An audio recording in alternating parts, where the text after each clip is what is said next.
از سهیل سلبات علیگریزی. خوش اومد به 5مین قسمت از یوتالایز.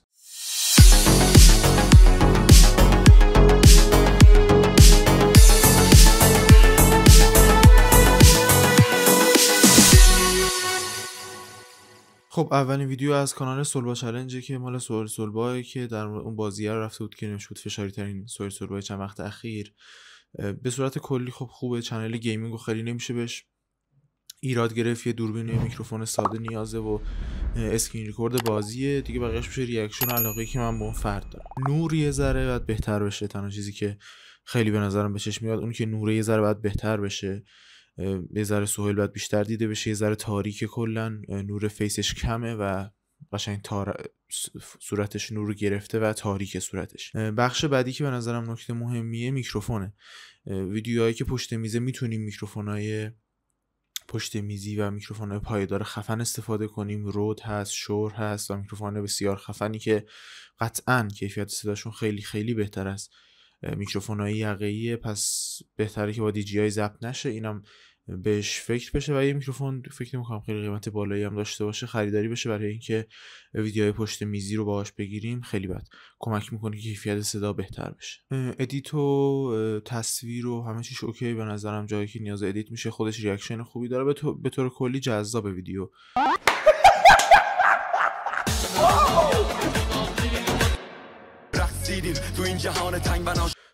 به نظرم نمره 6 از 10 یا حتی 7 از 10 نمره خوبیه. دوتا ایراد کوچیکی که اونم اگه برطرفش همه چی بهتر میشه.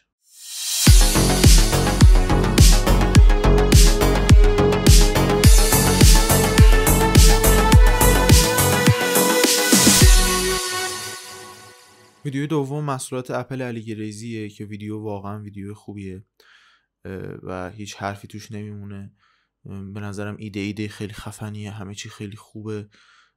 اینترو بسیار جذابیه، باعث میشه تو بمونی. ادیت باحالی زده، محصولات اپل رو سفید کرده، نمیدونم محصولات مختلف رو نشون میده. یه ذره اون بازه خریدش طولانیه، کسل کننده است که داره خرید میکنه، هی اسکرول یه ذره آدمو کسل میکنه.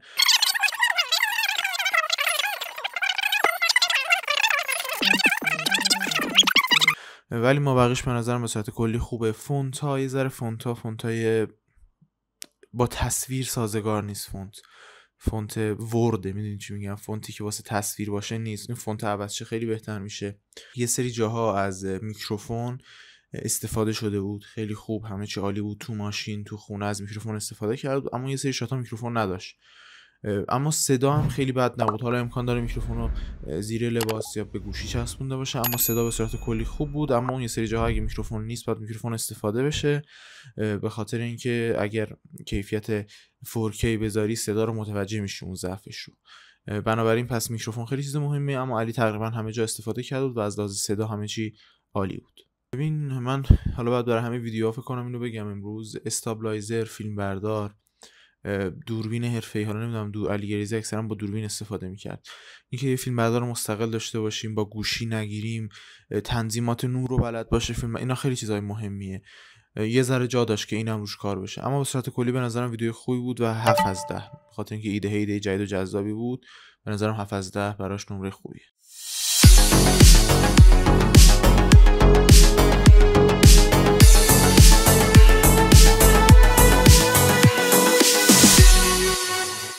ویدیو بعدی ویدیوی شهربازی فیلم حسینه که همه بچه‌ها توش بودن تقریبا.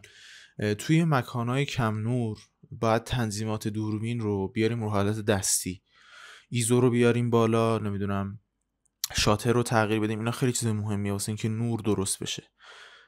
بچه‌ها فکر کنم با گوشی حتی دوباره گرفتن و اصلا کیفیت نور خوب نیست. یه سری جاها همون شات‌های اول صورت فیلم و سهیل سلبا معلوم نیست اصلا، یعنی سیاه هیچی معلوم نیست.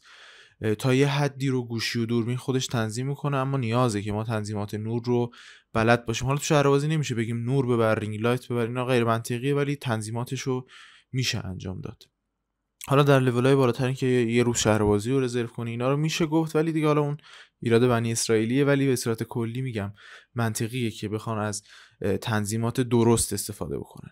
توی بخش صدا میکروفون داشتن، بالاخره فاینالی میکروفون گذاشته بودن بچه‌ها، با اینکه 4 نفر بودن، دوتا میکروفون گذاشته بودن. یه تیم میکروفون رود داشت، یه تیم دی جی آی داشت، صداها خوب بود.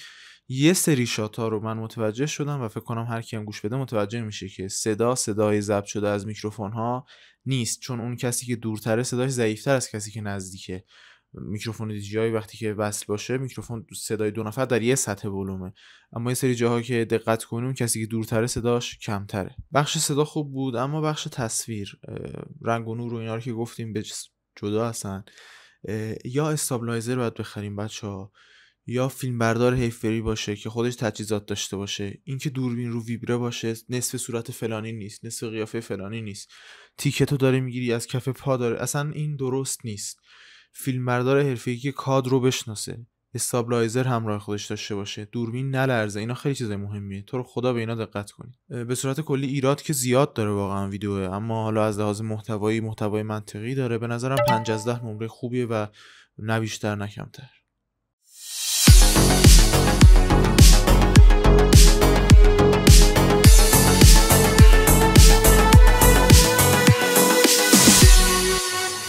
ویدیوی بعدی ویدیوی لاک پشتای نینجای مهدی خانه. اینکه جسارت داشته باشی تو خیابون با این لباسا بری ورجه ووجه کنی به پری بال پایین، خیلی چیز جذابیه. جسارت بالایی میخواد، کم کم داره یوتیوب به سمت این میره که این جسارت ایجاد بشه، جامعه ذره داره آداپته تر میشه، نگاه‌ها منطقی تر میشه و خب اینکه بچه‌ها دارن این فرهنگ سازی رو میکنن خیلی جای تشکر داره و خیلی کار خفن و خوبیه. اینترو خیلی عالیه، قشنگ بچه‌ها خنده‌دار، همه چی عالی، شات خوبیه، اسکریپت نوشته شده داره، همه چی عالیه و واقعا اینتروش جذابیه و آدم دوست داره ادامه ویدیو رو ببینه.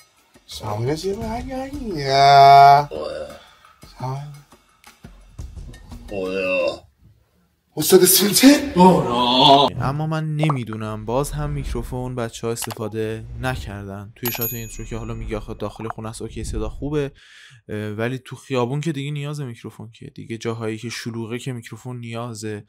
نمیدونم، مثل جا واقعا میکروفون نیازه. امیدوارم صدا خیلی صدای بدی نبود، امیدوارم که از میکروفون‌های لانگ استفاده کرده باشن. یه ذره بعید بود ولی باز صدا بعضی جا خوب بود، بعضی جا مشخص بود که ضعف صدا داره. از میکروفون استفاده کنید، میکروفون لانگ باشه، حداقل لانگ شات باشه، از این میکروفونایی که توی فیلم برداری هم استفاده میشه. ایده جدید و خفنی بود، اما میتونست یه ذره سینماتیک تر باشه، شبیه به کارتون تر باشه، از واقعیتش یه ذره کم میگم داستانی تر باشه. میشد یه سری تسکای خفن چید، یه سری جاهای جالبی رو گذاشت و یه سری چیزای خیلی خفن رو ایجاد کرد که یه ذره شبیه واقعا کارتون، شبیه فیلم، یه قسمت از یه سریال باشه. میشد خیلی خفن تر کار کرد، اما همین به عنوان یک ویدیوی قشنگی بود و جذابیتی دیدن رو داشت.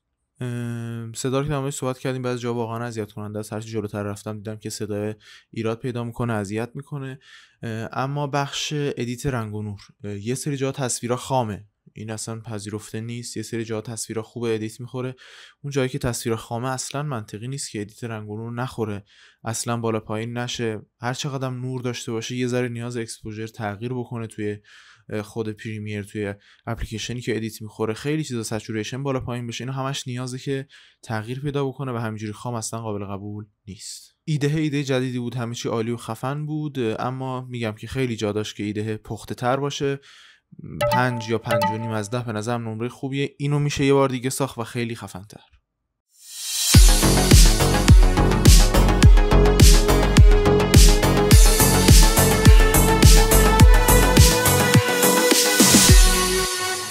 ویدیوی ارف که نوشته بود که بوگی کچلم کرد، به نظرم آخرین ویدیوی امروز باشه و ویدیو خوبیه. حالا برای شروع چنل بود، اول کار بود، یه خوبی که داشت از میکروفون استفاده شده بود، اما چقدر بد که وقتی که 2 نفر 3 نفر شدن همون یه میکروفون بود، باز مجبور بود که بگیره تا صدای بقیه هم بگیره. خب این میکروفون ها اکثرا دوتاییه، کاش از دومیش هم استفاده میشد.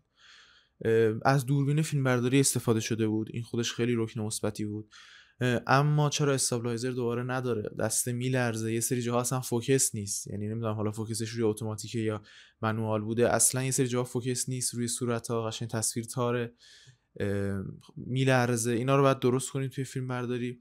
از لحاظ محتوایی به نظرم خیلی یک نواخت بود. یعنی کل مدت بشینی یعنی توی ویدیوهای دیدیم که بچه‌ها سلمونی رفتن، آرایشگاه رفتن و کلا 5 دقیقه 3 دقیقه 2 دقیقه 17 دقیقه داخل آرایشگاه بود و یه صندلی نشسته بودی و یه سری مکالمه بود. به نظرم حداقل نظر شخصی من تو این بخش، حالا کم کم که کانال پیشرفت کنه سعی می‌کنیم بخش جدا بکنیم و از بچه‌ها نظر سنجی کنیم، ولی فعلا از نظر شخصی من و دو سه نفری که اطراف منن یه ذره ویدیو کسل کننده بود و جا داشت که خیلی بهتر و بهتر بشه.